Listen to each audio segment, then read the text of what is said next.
Começamos, Bezat Hashem. Como sempre, muito boa noite. Olha,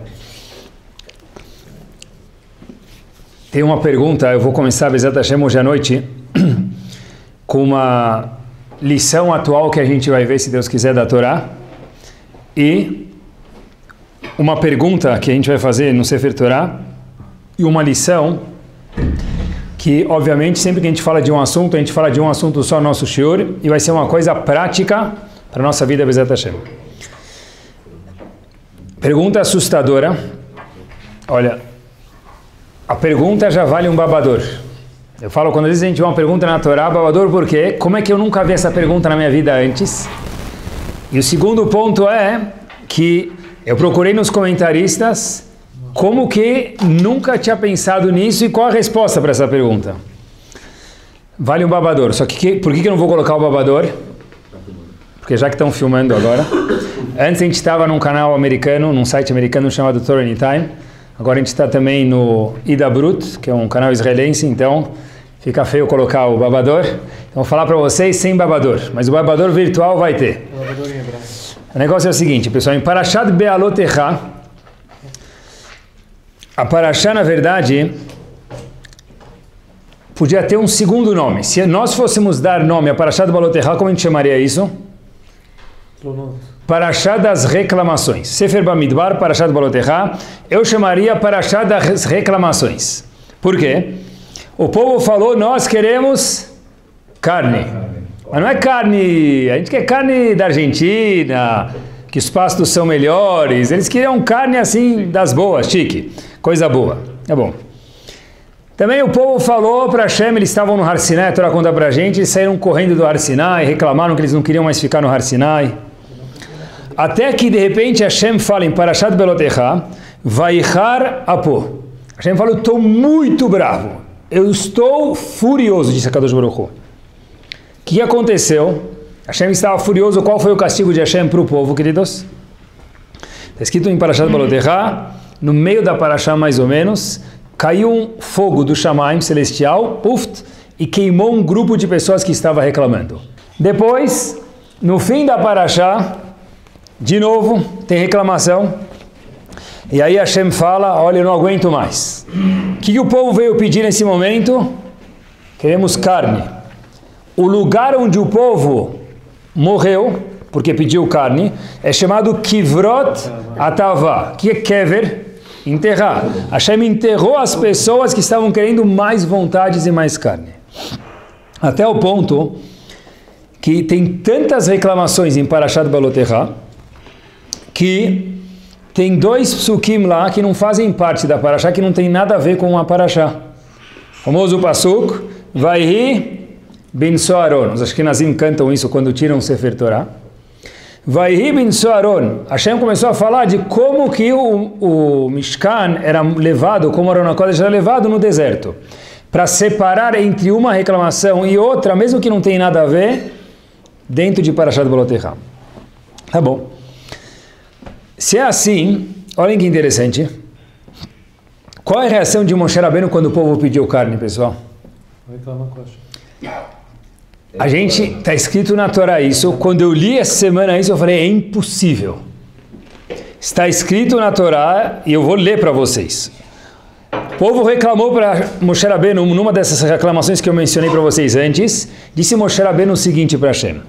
Imkacha at oseli. Hashem, se você faz isso comigo, at é uma linguagem feminina, e pergunta Rashi por que está escrito no feminino. Hashem falou, eu estou fraco como uma mulher, Hashem. Não que as mulheres sejam fracas, mas comparada com o homem, o corpo da mulher é mais fraco de carregar peso. Então Moshe Rabbeinu falou para Hashem, de uma forma feminina, eu estou fraco, Hashem. Se Hashem, você fizer isso comigo, olhem as palavras que estão no Sefer Torah. Harguni na harog, me mata, Kadosh Baruch Hu. Horgeni na harog, ve'al ereberati. Eu não quero mais continuar com esse povo. Pessoal, é assustador, não tem comentarista, é o pasuk. Hashem falou, me mata. Moshe Rabbeinu, melhor dizendo, desculpa, falou para Kadosh Baruch Hu, me mata. Quando mais no Sefer Torah, Moshe Rabbeinu falou para Hashem, me mata. Valendo um prêmio. Quando Hashem falou para Moshe, quando Moshe Rabbeinu falou para Hashem, me mata. Não, me mata. Eu quero que vocês me falem em que outra ocasião no Sefer Torah apareceu a palavra Akadosh Baruch Hu. Moshe Rabbeinu falando para Hashem, me mata. Vai indo uma passagem para Israel. Opa. De primeira classe. Opa, não tem. Boa, essa é a resposta. Só ofereci porque não tem. A única vez na história do Sefer Torah que Moshe Rabbeinu fala, me mata, foi aqui. Vocês vão me falar, ele falou uma coisa parecida. Tem razão. Depois do retag, Moshe Rabbeinu falou, me apaga do Sefer Torah, mas não me mata. Muito difícil de entender. Como é que Moshe Rabbeinu pede para Kadosh Baruch Hu matar ele? Difícil demais de entender. Mas a gente pode responder o quê? É que o povo reclamou muito, passou do limite. Se a gente procurar em Parashat Beshalach fica em que Sefer Torah, em que Chumash? Shemot. Lá está escrito que o povo reclamou 3 vezes. O povo reclamou que queria água, queria carne também e queria água de novo. Reclamou 3 vezes na mesma Parashá. E lá Moshe Rabbeinu, qual foi a reação dele quando o povo reclamou? Vaitzak Moshe Hashem. Moshe Rabbeinu falou para Hashem, por favor me salva, manda água para o povo, manda carne para o povo. Então por que Moshe Rabbeinu não teve a mesma reação aqui? Resumindo, em Parashat Beshalach, que é no Sefer Shemot, o povo reclamou, Moshe Rabbeinu falou para Hashem, me ajuda para prover as necessidades do povo. Quando chegou em Parashat Balotecha, Moshe Rabbeinu fala para Hashem, Akadosh Baruch Hu me mata. A pergunta é, por que Moshe Rabbeinu não reza, Hashem me ajuda, em vez de me mata? E para o maior homem do mundo pedir para Kadosh Baruch Hu matar ele, estava falando isso para um jovem, quando estava preparando o shiur, falou, Rabino, muito difícil. O que isso deixa para a gente, então? Quando eu tenho uma dificuldade, eu falo, Kadosh Baruch Hu me mata? É isso que fica a lição para o século 21? É isso que ficou no livro mais famoso do mundo, que é a Sefer Torah? Difícil. É o mesmo Moshe Rabbeinu que na última parashá da Torá, quando Hashem fala, meu amigo, querido profeta, está na sua hora de partir do mundo. Qual foi a reação de Moshe Rabbeinu quando Hashem avisou para ele que ele ia morrer? O que Hashem falou para ele? Kadosh Baruch Hu falou para Moshe Rabbeinu, você vai morrer. Moshe Rabbeinu falou para Hashem, me deixa viver mais um pouco, Hashem. Só mais uns momentos. Hashem falou, não. Diz o Midrash, Moshe Rabbeinu falou para Hashem, mesmo que eu vá viver como um animal, me deixa viver. Quer dizer, o mesmo Moshe Rabbeinu que quando chegou o fim dos dias dele, dos 120, ele pediu para continuar vivo, é o mesmo Moshe Rabbeinu que fala, Hashem me mata. Não dá para entender. O maior líder da história do mundo me mata. Difícil. A resposta é essa. Rav Hirsch ilumina para a gente o caminho. O Ramban fala um pouquinho, o Orachaim, eu procurei muito sobre isso. E a resposta é nesse caminho, queridos. Tem uma diferença gigante entre Sefer Shemot, em Parashat Beshalach, quando o povo reclamou, em Parashat Balotecha, que são 2 livros do Sefer Torah depois em Bamidbar, que o povo reclamou. Em Sefer Shemot, quando o povo reclamou, qual foi a reação de Moshe Rabbeinu? Pedir para Hashem me ajuda, para prover as necessidades do povo. Mas, aonde estava o povo e da onde veio o povo? Está falando de um povo que saiu do Egito, que ficou 210 anos como escravo. Está certo que eles viram os 10 milagres, as 10 makot. Está certo que eles atravessaram o mar, está certo. Mas eles tinham acabado de sair, passados poucos dias, e começou a faltar água no deserto, faltar carne no deserto. O que o povo falou? A gente está desesperado, é normal isso. Moshe Rabbeinu falou, por favor, a Kadosh Baruch Hu, prover água e carne para o povo. Essa foi a reação dele. Mas, em Parashat Balotecha, já estamos no Sefer Bamidbar, o povo já estava no deserto com Hashem faz quanto tempo? Mais de 1 ano. E comia, bebia, andava só com milagres. De dia no deserto é muito calor. O que tinha? As nuvens que eram ar-condicionado. Split, não faziam barulho nenhum. À noite, frio no deserto. Durante mais de 1 ano, como o povo ficava? Com as nuvens. O melhor de tudo é que não vinha a conta de eletricidade no fim do mês. Era só alegria, comida, bebida. Tá tudo ótimo. Nem roupa não precisava comprar. Rashi conta para a gente no Humash, as crianças cresciam, a roupa crescia junto. A criança comia, caía ketchup na camisa, sujava a camisa, o que acontecia? A nuvem lavava a roupa. Tinha dry cleaning daquela época já. Então, na verdade, estava tudo do bom e do melhor. O povo passou mais de 12 meses assim. O povo viu a mão de Akadosh Baruch Hu. Tá bom. De repente, o povo tem uma reclamação para Moshe Rabbeinu. Moshe Rabbeinu, o menu está meio enjoativo aqui. Será que a gente consegue uma carne? Moshe Rabbeinu falou o quê? Você pode repetir, por favor? Eu acho que eu não escutei direito. Moshe Rabbeinu, talvez ele não entende português direito. We want meat, a gente quer carne. Anachnu rotzim basar, a gente quer carne. Moshe Rabbeinu falou, eu entendi o que vocês falaram, mas eu não acredito que vocês pediram isso. Qual foi o sentimento de Moshe Rabbeinu nesse momento, queridos? Hashem me mata. Única vez no Sefer Torah que um homem pede isso para Hashem, não o homem, o maior dos homens que houve na história do mundo. Por quê? Porque Moshe Rabbeinu ficou frustrado com a situação. Na verdade, seria mais ou menos um paralelo, mas muito pouco, mas só para que a gente possa entender o seguinte. Alguém está dando um shiur numa yeshiva de Gemara, sentou, preparou horas, os alunos estão acompanhando, prepararam para entrar no shiur, e de repente o menino levanta a mão e tem uma pergunta.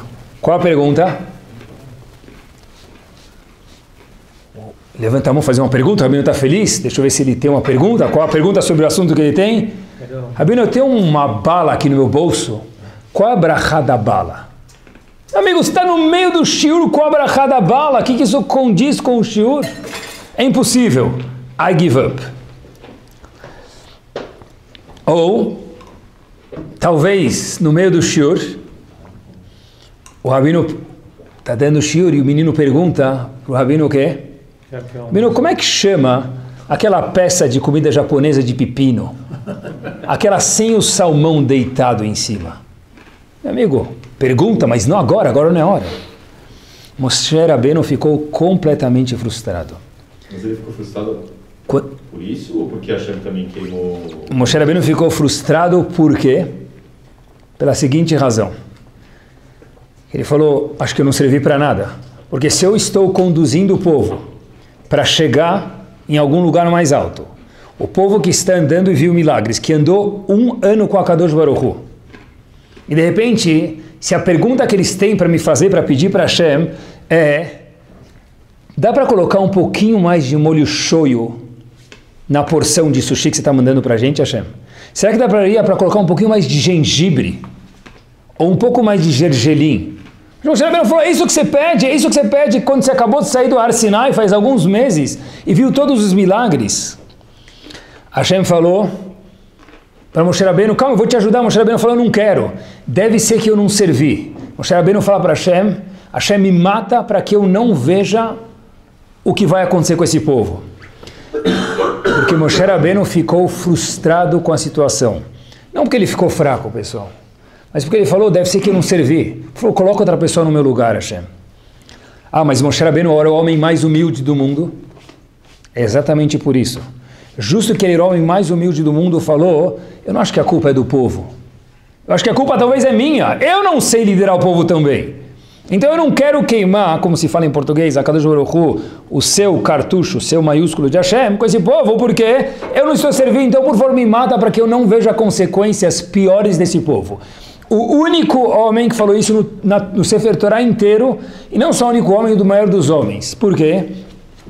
Porque Moshe Rabbeinu falou, acho que eu não servi. E a Kadosh Baruch Hu depois provou para ele que o quê? Eu vou te dar ajuda. Não é você, é o povo. Mas o sentimento que Moshe Rabbeinu teve, meus queridos, qual que é? Frustração. E a pergunta é, como que a Torá ensina nós, Yehudim, a lidarmos com situações de frustração na vida?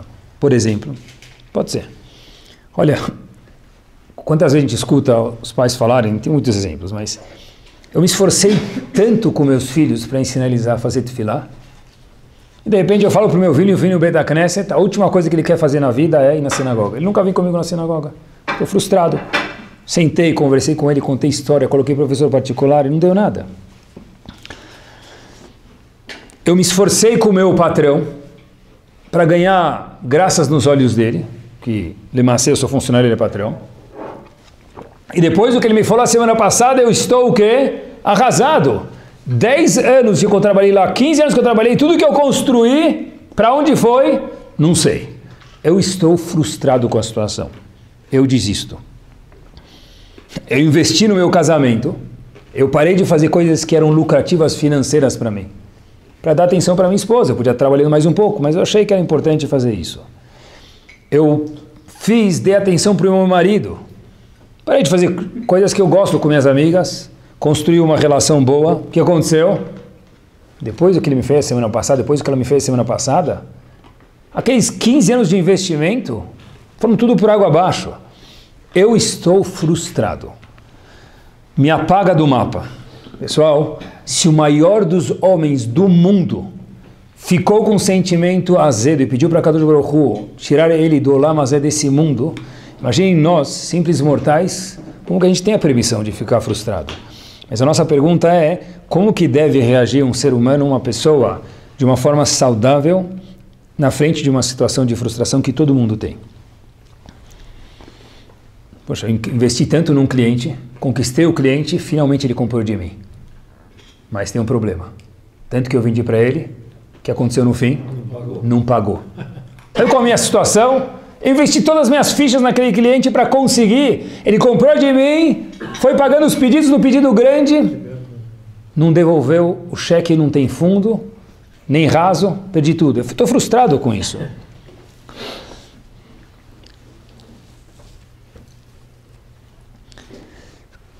A resposta é a seguinte. Eu acho que a Torá tem uma resposta para isso, obviamente, por isso que a Hashem contou para a gente sobre Moshe Rabbeinu. É o seguinte, imaginem que, uma vez uma pessoa me contou isso, que ele organiza minyan, também sinto um pouco isso, eu organizo minyan às vezes na Yeshiva também, e comigo não acontece a segunda parte, mas organizar minyan nem sempre é fácil, e de repente você organiza minyan, e aí você fala quem vem, 9 pessoas respondem, 9 pessoas, e 2 para o minyan, dá na mesma, não tem minyan, é ou 10 ou nada. 9 respondem, a gente vem. O que você avisa o grupo? Não tem minyan, não tem minyan. De repente você chega no local, chega na sinagoga, você vê quantas pessoas? Nenhuma, porque ninguém viu, que achou que não tinha minyan, mas você está andando lá no lugar onde você está, no sítio, no condomínio onde você for, o que você vê? 15 pessoas lá. Por que você não me responde? Ah, eu não sabia, eu esqueci, eu não vi. Como assim não vi? Ou tem o contrário também. 12 avisam que vão vir, 15 avisam que vão vir, quantas aparecem? 9. 8 é pouco, 9. Sempre quando tem 9 me falam que vem eu vim o 10º. Eu já vi que muitas vezes não vem o 10º. Então é frustrante isso. Como que a gente aprende a lidar com uma situação dessa? Então eu acho que tem algumas dicas e as dicas vão aqui, pessoal. Primeira dica que tem é o seguinte. Dar um feedback para a pessoa. O que quer dizer isso? É o seguinte. Em casa, qualquer exemplo, vou dar algum exemplo ou outro, mas a gente aplica para outros exemplos que possam haver. É o seguinte, vamos dizer que a gente vai escutar um shur na sinagoga. Muitas sinagogas, Seudah Shlishit, tem um shur, 20 minutos, meia hora, 15 minutos, o que for. E a gente escuta o Rav falando. Como termina o shur? Quem é muito tzadik que fala? Baruch. E quem é mais esperto ainda, grita para ser o primeiro a falar, assim, tá bom. Aí, o que eu penso comigo mesmo? Um dos contratos do Rav para o qual ele recebe o salário dele é para ganhar o quê? Para ganhar o salário dele é fazer esse shiur de Seudah Shlishit, que é um dos picos do momento que as pessoas estão na sinagoga, tem mais gente, tá? Ele não faz mais do que a obrigação dele. E o Hazan, quando canta, o Kadish, ou a reza dele, de novo, qualquer hora no que ele canta de graça? Não, é o trabalho dele, ele não faz mais do que a obrigação dele. E o Baal Koré, quando ele lê, quando que a gente lembra do Baal Koré quando ele lê? Quando ele erra. Quando ele acerta, ninguém lembra. Não é? Ele é pago para isso, tá certo. Ele é pago para isso, mas perguntem uma vez, eu perguntei já para muitas vezes, eu adoro falar, eu gosto de aprender bastante, perguntei para Rabaim que falam todas as semanas, e falam já faz alguns anos, Uma vez falei para uma pessoa, falei, olha, para o senhor deve ser fácil falar, porque o senhor fala toda semana, já tem um repertório. Ele falou, olha, se eu não parar, sentar e preparar, para falar algum conteúdo, eu não consigo falar. Para falar meia hora, precisa preparar 3 horas pelo menos. Depois de muita experiência. É difícil. A não ser que a pessoa vai falar o quê? Começar aqui, ele dá uma volta ao mundo. Começa no Brasil, termina em Nova York, Hesed, Tzedakah, Tefilá, Lahot Mikveh, fala de tudo, um monte de história aí, que a gente aprendeu? Nada. Foi um shur legal, mas ninguém aprendeu nada. Mas para ter um horizonte no shur, para começar, ter um começo, meio e fim, precisa preparar, precisa ter um conteúdo. Contam até que tinha uma vez um Rav que ele ia falar, e ele era visita num lugar, ele subiu sem introdução. Aí um começou a cutucar o outro e falou, poxa vida, sempre quando vem alguém para falar, a gente dá uma introdução e tal. Aí o rabino da sinagoga falou o seguinte, olha, esse Rav não precisa de introdução. Falou, por quê? Ele precisa de uma finalização. fala, não fala nada e não termina nunca. Né? Mas falar direito, pessoal, um começo, meio e fim demora, precisa preparar. E comecei a me questionar, qual foi a última vez que nós levantamos no Knis, depois do shiur, do Rav lá na sinagoga, Seudah Shlishit, ou quando ele fala, ou Yom Kippur, o dia que for, ou para o Baal Koreh quando ele leu, ou para o Hazan e falou para ele, olha, não Hazak Baruch e nada é a mesma coisa. É tipo Salamat. Gostei muito de tal ponto. Elogio uma coisa específica. Esse Shabbat estava passando Shabbat aqui em Genópolis. Eu estava em algum lugar e eu escutei, sexta-feira à tarde, eu escutei o quê? O Kadish cantado. Por que eu escutei o Kadish cantado sexta-feira à tarde? Não era Shabbat, era 3 da tarde, não tinha começado Shabbat. Qual a resposta?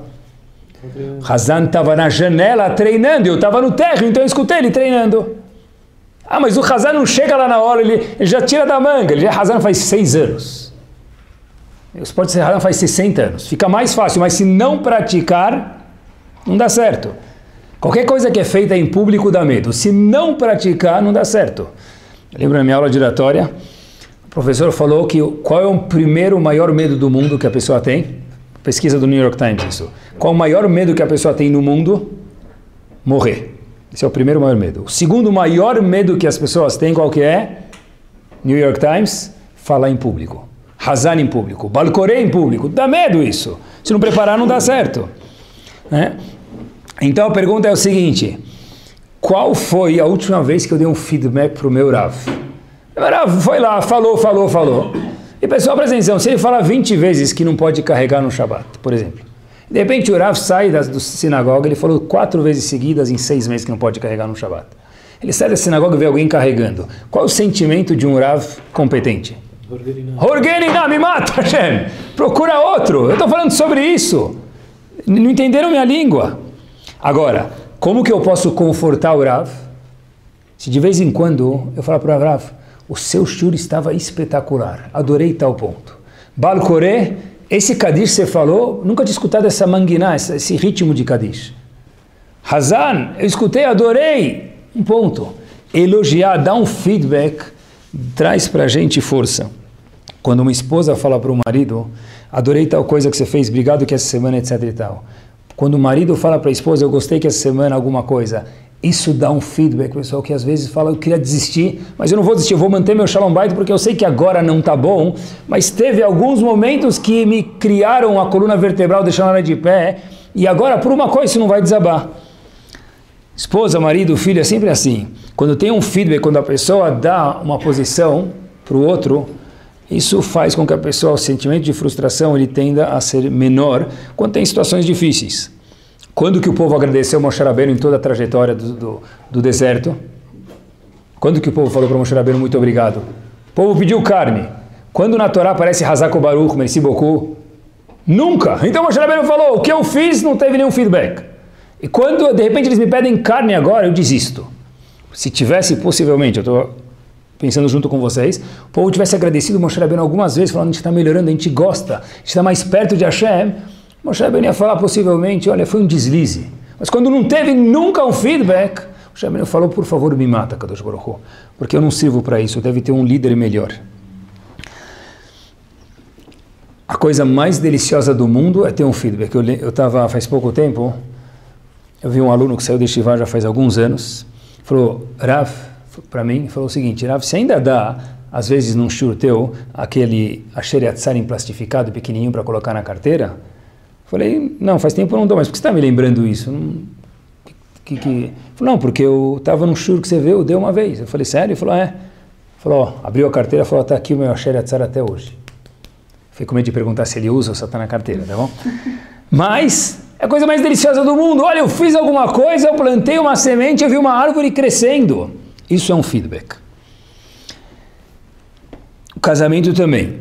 Tem muitas situações de frustração. Nem sempre a gente está certo quando a gente acha que a gente está frustrado, mas tem. Marido, mulher, com os filhos.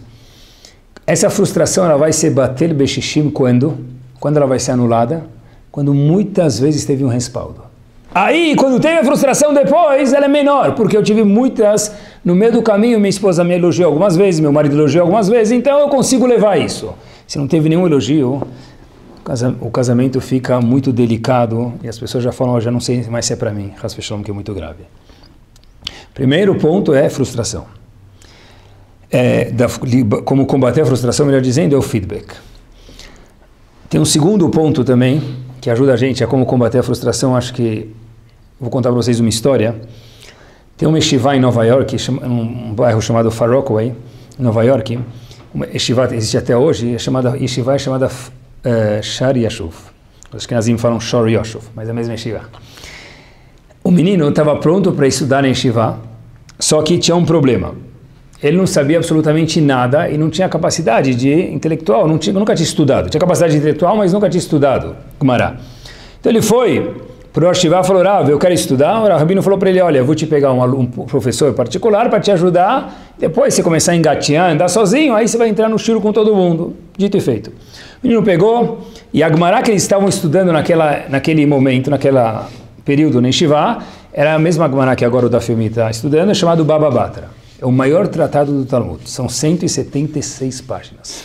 O menino abriu, então foi estudar 1 dia, 2 dias, 3 dias com o professor particular. Ele viu que ele andou 6, 7 linhas. Ele começou a olhar a quantidade de páginas que tinha e falou, Rav, quando é que eu vou terminar isso aqui? Nunca na minha vida. Se eu ficar minha vida inteira aqui e viver 3 vezes, o gato tem 7 vidas. Se eu for um gato e tiver 7 vidas, eu não vou terminar isso aqui. Então o Rosh Tivá de Shar Yashuv, chamado Rav Freifield, falou para ele, ótima pergunta. Me dá 10 minutos e eu vou responder a tua pergunta. Tá bom? Ele continuou estudando.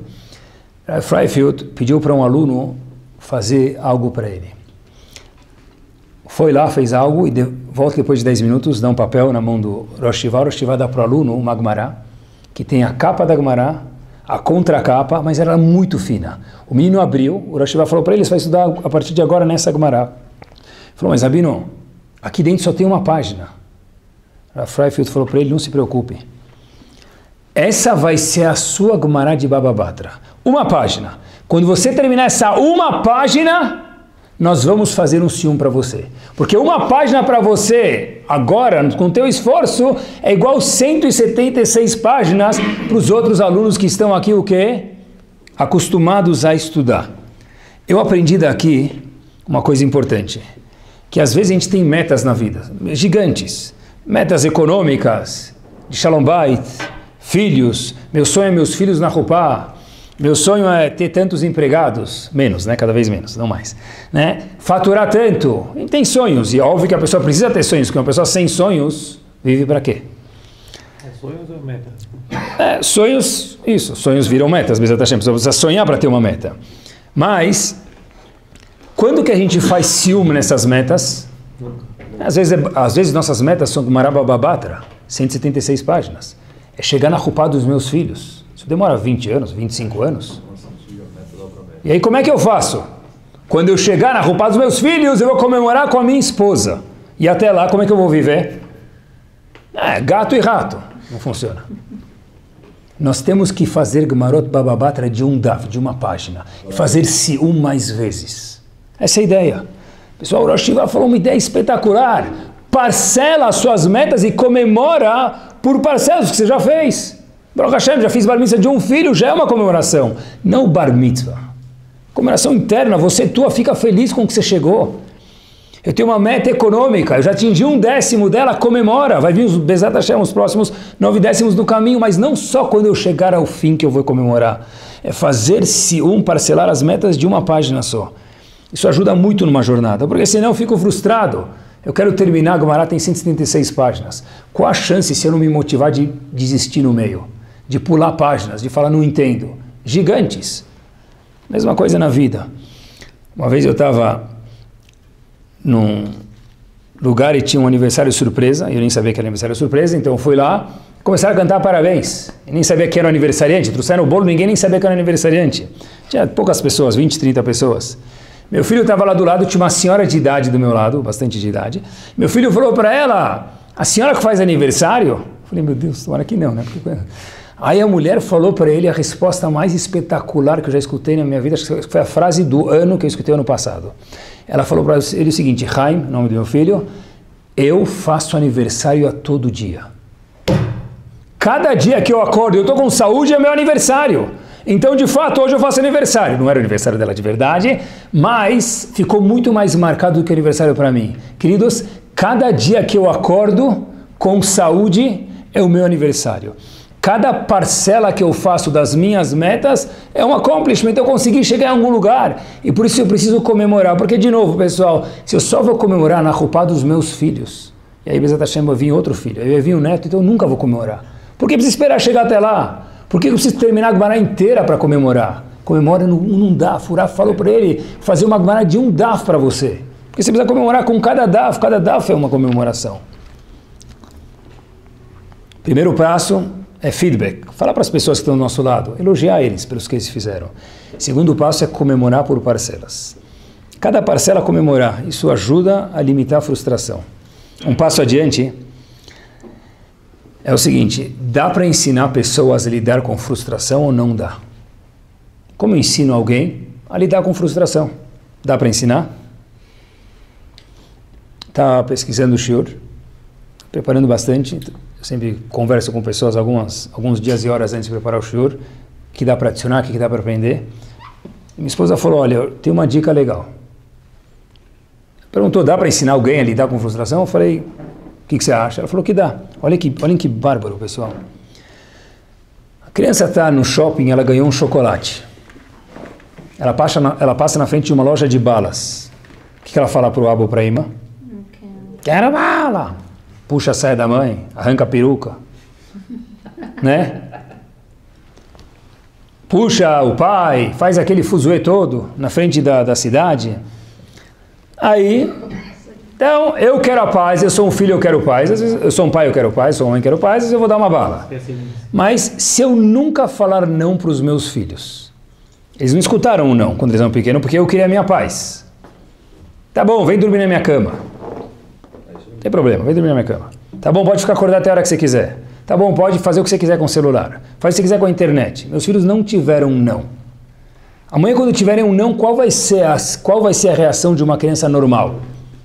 Chutar a porta, bater a cadeira no chão, ficar com raiva. Por quê? Porque eu, pai, eu, mãe, não ensinei eles a lidar com uma situação de frustração. Dá para ensinar alguém a lidar com uma situação de frustração? Não dá? Como? Falando não. Não é que sempre precisa falar não, mas às vezes os pais têm que ser pulso firme. Ah, mas eu falo não e meu filho não me escuta. Mentira. Vou provar para vocês. Quando a pessoa fala não de verdade, os filhos sabem. Quando é um não negociável, eles também sabem. Por exemplo, a criança está no supermercado, ele quer comprar algo que não é kasher. Cada um tem o limite dele de standard de kashrut. Cada um tem mais, outro menos, mas todo mundo tem um limite de kashrut. Isso eu não compro para o meu filho. Meu filho fala, Aba, ele tem 2 anos de idade. Aba, eu quero isso. Ima, eu quero isso. O que o pai fala? Não é kasher, acabou, e continua andando. O filho e a filha entenderam, na primeira, na segunda, alguma vez vão entender, que o quê? Que isso não se negocia. Quando o meu não é um não de verdade, meus filhos entendem. Quando é um não tipo, não quero que eu já entendi.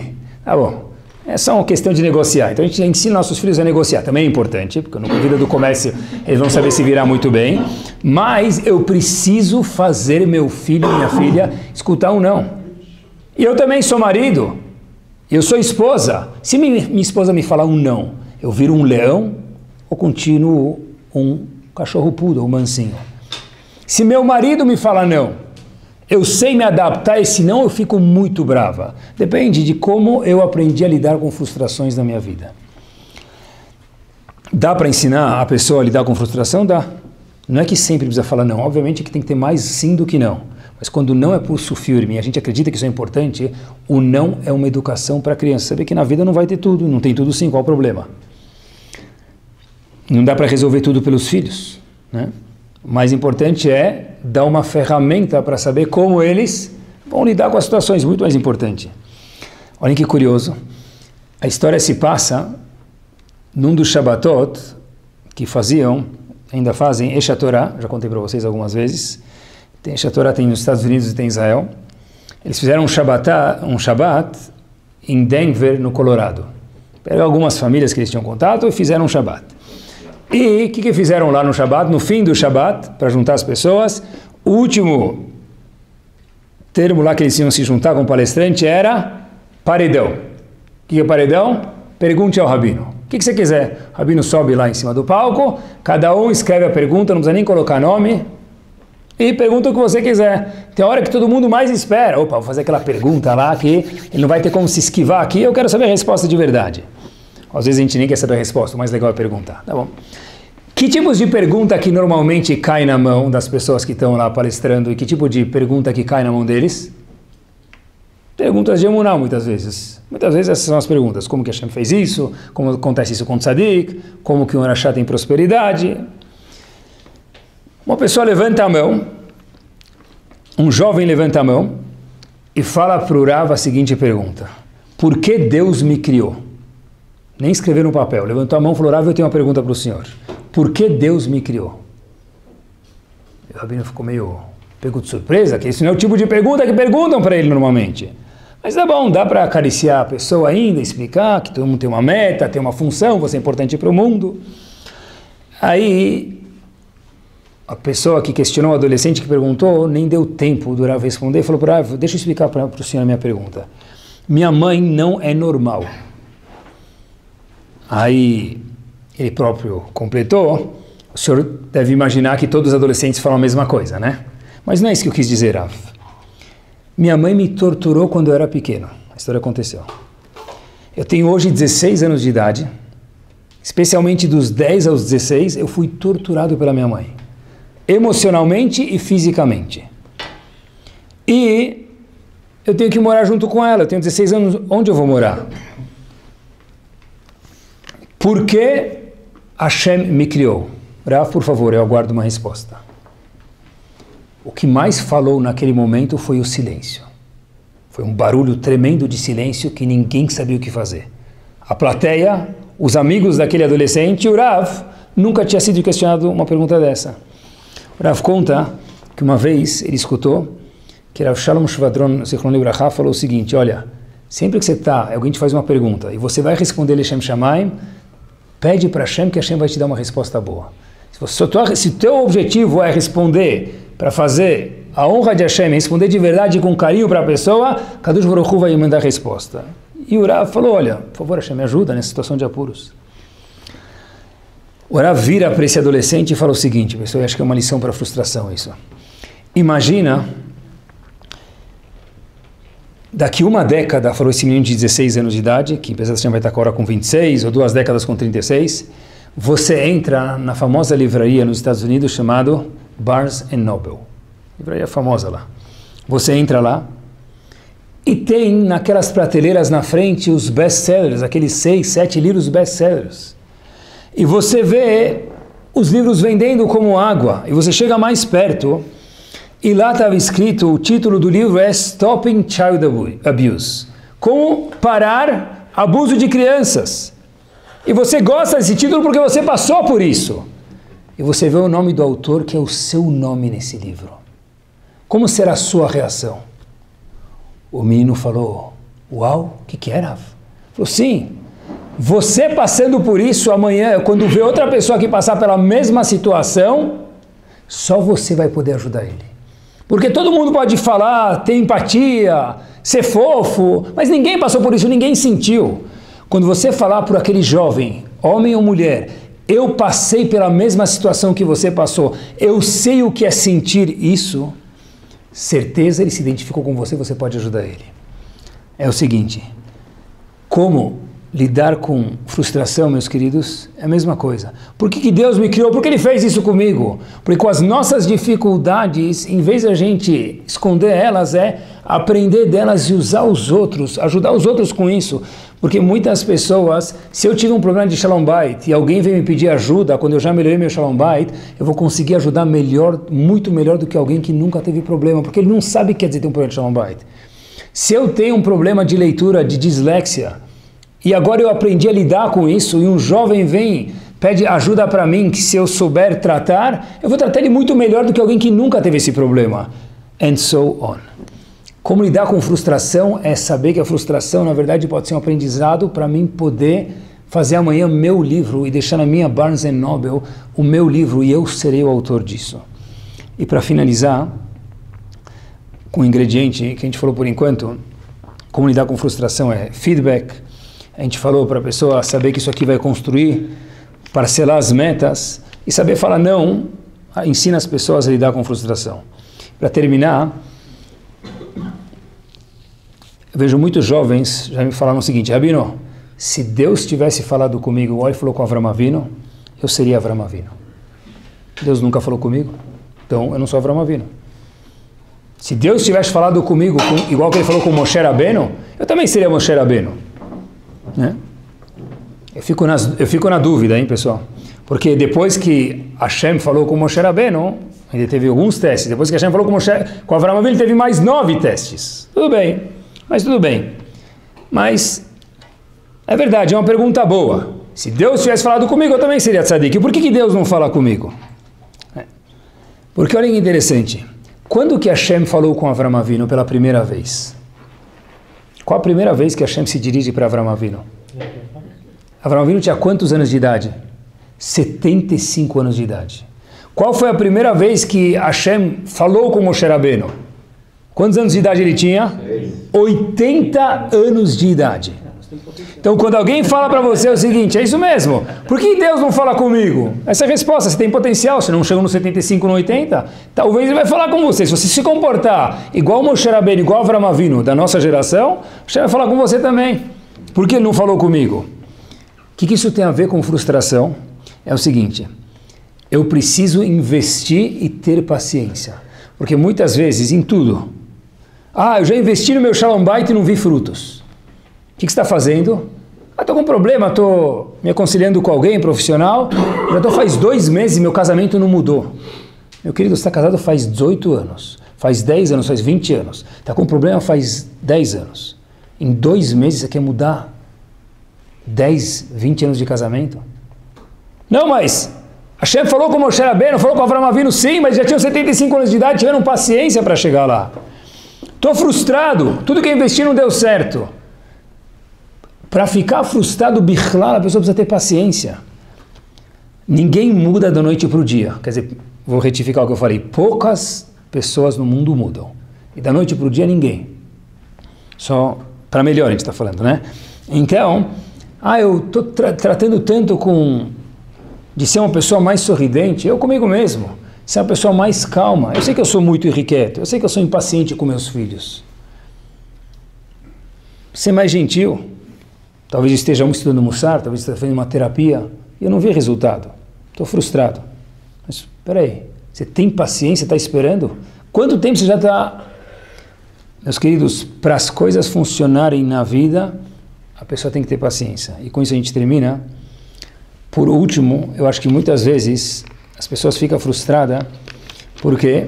Porque os objetivos que a gente coloca para nós, na nossa vida, talvez a gente escutou em aulas de autoestima, alguma coisa que é importante, objetivos altos, é importante, mas tem que ser cabível para a pessoa.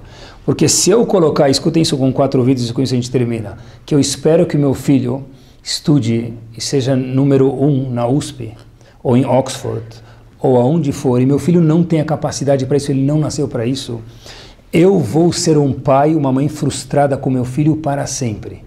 E meu filho vai sentir isso de mim. Essa é a coisa mais difícil quando uma criança vem para mim e fala, Rabino, eu sei que meus pais não gostam de mim.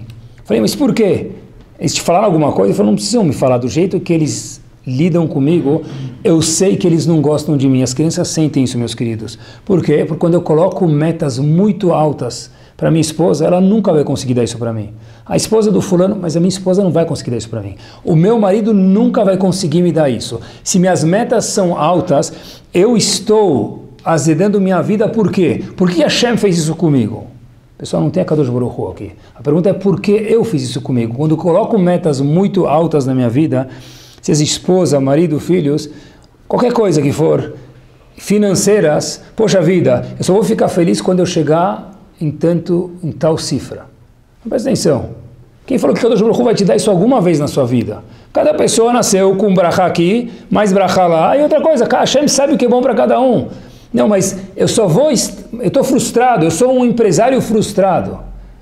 Pessoal, tem que reavaliar as nossas metas. Quando as pessoas têm metas altas demais, o índice de frustração ele é maior. Por quê? Porque a pessoa nunca pensou em algo concreto que é bom para ele. Que Bezat Hashem, a gente possa poder dar feedback para as pessoas que moram com a gente, para Keilah, para os nossos Rabarim, Balkoré, Hazan, que a gente possa parcelar nossas metas, fazer ciúme de cada daf que a gente faz na vida, qualquer coisa que a gente faz, apreciar isso em casa, saber ensinar frustração é falar não para os filhos, que Bezat Hashem a gente possa também ter paciência no que a gente já faz e ter metas palpáveis e possíveis para a nossa família. Amém.